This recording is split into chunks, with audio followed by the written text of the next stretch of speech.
Salut les amis, bienvenue dans ce nouveau voyage dans l'espace.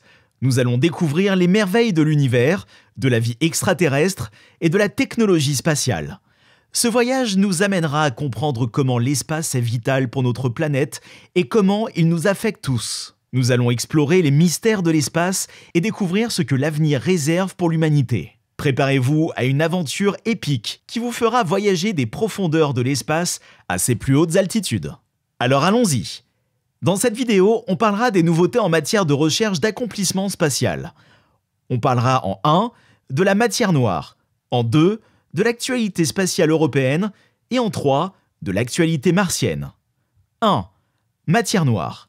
La matière noire est une forme de matière qui n'interagit pas avec la lumière et n'a donc pas été directement détectée. Elle est cependant nécessaire pour expliquer certaines observations astronomiques, telles que l'accélération de l'expansion de l'univers, ce qui n'a pas encore été prouvé, et le mouvement des galaxies. C'est de cela dont on va parler aujourd'hui.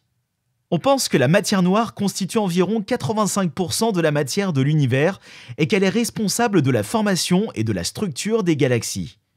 La matière noire est donc un élément fondamental de la physique cosmologique et de l'astrophysique, alors même que son existence n'a jamais été prouvée. En effet, on a récemment observé un comportement différent de celui attendu.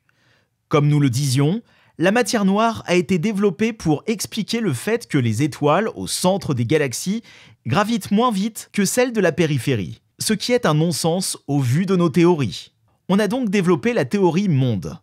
Une théorie reprenant les bases de la gravitation newtonienne, modifiée afin de pouvoir prévoir le mouvement des étoiles au cœur des galaxies.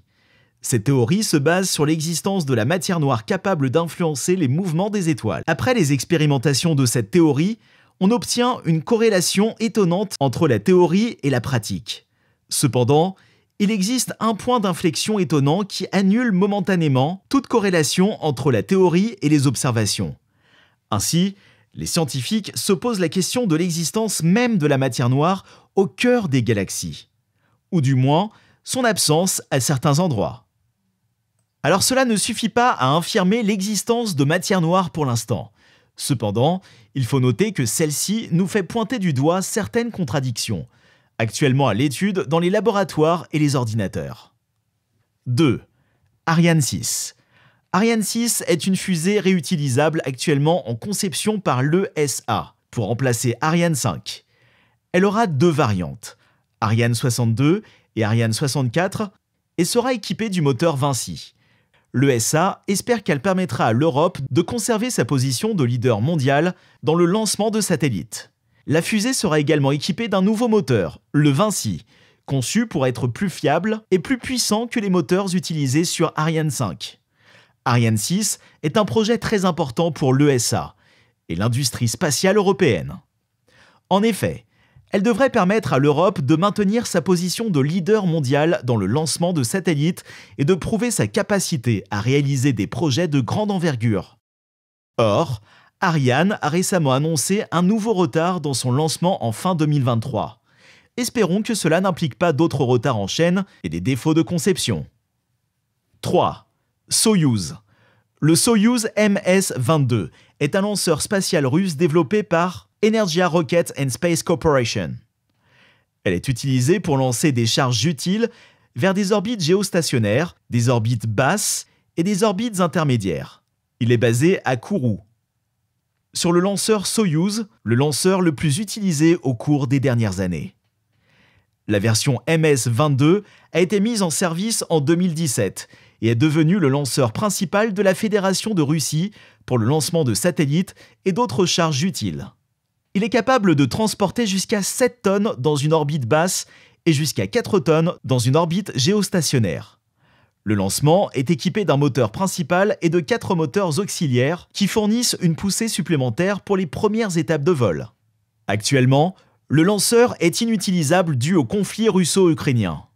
Celui-ci gèle toute tentative d'utilisation et l'activité spatiale est totalement suspendue pendant le conflit.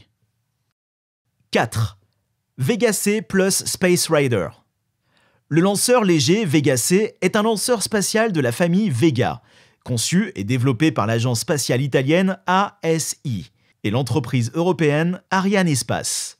Vega C est conçu pour transporter des charges utiles de 1500 kg en orbite basse et de 1200 kg en orbite de transfert géostationnaire.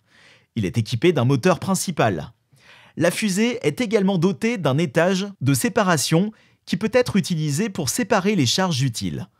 Le lanceur Vega C a été conçu pour être plus efficace et plus fiable que son prédécesseur, avec des temps de préparation et de lancement plus courts. Cependant, la pratique est différente de la théorie, en raison de l'échec récent de son dernier lancement. Il est intervenu une chute de pression dans la chambre moteur du deuxième étage. Cette chute provoqua une déviation du lanceur qui le fit rentrer dans l'atmosphère et provoqua sa perte de contact. Cela fait 3 fois, en 8 lancements, que ce problème intervient. C'est une accumulation qu'on pourrait qualifier d'excessive. Mais c'est un problème récurrent dans les missions similaires. Les Chinois et Américains le rencontrent aussi. La navette Space Rider est une navette spatiale rapide à propulsion nucléaire capable de transporter jusqu'à 8 personnes et des expériences scientifiques équipées d'un système de navigation et de communication. Elle peut voler et naviguer à des vitesses capables d'atteindre 25 000 km/h. C'est une des meilleures dans ce domaine. La navette a été conçue pour être facilement entretenue et réutilisable, ce qui en fait une option intéressante pour les missions spatiales. Espérons que les échecs récurrents ne freinent pas le développement de cette technologie, où la concurrence allemande fait rage. 5. REV1.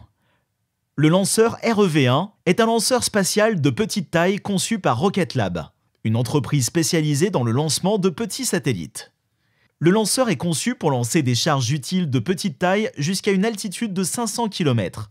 Il est alimenté par 9 moteurs à combustion à l'azote liquide et à l'oxygène liquide. Le lanceur peut porter des charges utiles d'une masse maximale de 225 kg.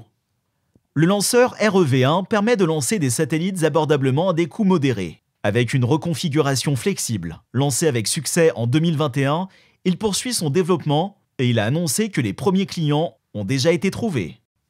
Il servira à faire de la recherche sur les matériaux et à développer des produits pharmaceutiques. On le fait dans l'espace car les créations spatiales sont plus pures, donc plus efficaces que les créations terrestres, en l'absence d'atmosphère et de déchets pollution atmosphérique. L'objectif est une mise en service en 2025. 6. Nouvelle mission Persévérance. Le rover Persévérance est un véhicule robotisé conçu et construit par la NASA pour explorer la surface de Mars. Il a atterri sur Mars le 18 février 2021. Il est le 6e robot à explorer la planète rouge et le plus grand et le plus avancé technologiquement jamais envoyé. Le rover a pour but de rechercher des indices de vie passée ou présente sur Mars. Il est également équipé d'une caméra à 360 degrés qui permet de prendre des images à haute résolution de la surface martienne. Enfin, le rover est équipé d'un bras robotique qui lui permet de collecter des échantillons de sol et de roches pour les analyser. Le rover Persévérance est un pas important dans l'exploration de Mars. Face au succès du fonctionnement du rover et de la recherche martienne, une nouvelle mission a été lancée par la NASA. Celle-ci consiste à ramener les prélèvements de Persévérance sur Terre dans le but de procéder à une expertise poussée. Pour ce faire, un véhicule mi-drone, mi-hélicoptère est privilégié. Ce dernier se posera sur une zone spécialement définie par la NASA, récupérera les débris avec ses bras, manipulables, à distance, et les ramènera en orbite martienne. Ils seront ensuite ramenés sur Terre par une méthode plus classique. Cependant, tout n'est pas prêt pour l'instant. Les véhicules ne sont pas encore développés et les financements ne sont pas complets, donc aucune date de mise en fonctionnement n'est communiquée. Comprenons qu'une telle mission ne sera pas menée avant une dizaine d'années. 7. Atterrisseur InSight. InSight est un atterrisseur de la NASA qui est arrivé sur Mars le 26 novembre 2018. Il est conçu pour étudier le sous-sol martien et sa structure interne. Il est équipé de capteurs qui lui permettent de mesurer les tremblements de terre et les ondes sismiques, ainsi que de mesurer la température et la pression atmosphérique. Ce dernier a récemment fini sa mission et la NASA s'est récemment retirée. La cause étant la présence de trop de poussière sur ses panneaux solaires. Le bilan de la mission est assez mitigé. Le sismomètre de conception française a donné entière satisfaction et a permis des découvertes importantes. Mais le forage, qui était le pilier principal de la mission, n'a jamais pu être réalisé. Pour plus de vidéos géniales, abonnez-vous, partagez, commentez si vous aimez, et n'oubliez pas d'appuyer sur le bouton de notification. car nous travaillons toujours pour vous apporter les meilleures vidéos d'astronomie et d'espace les plus géniales.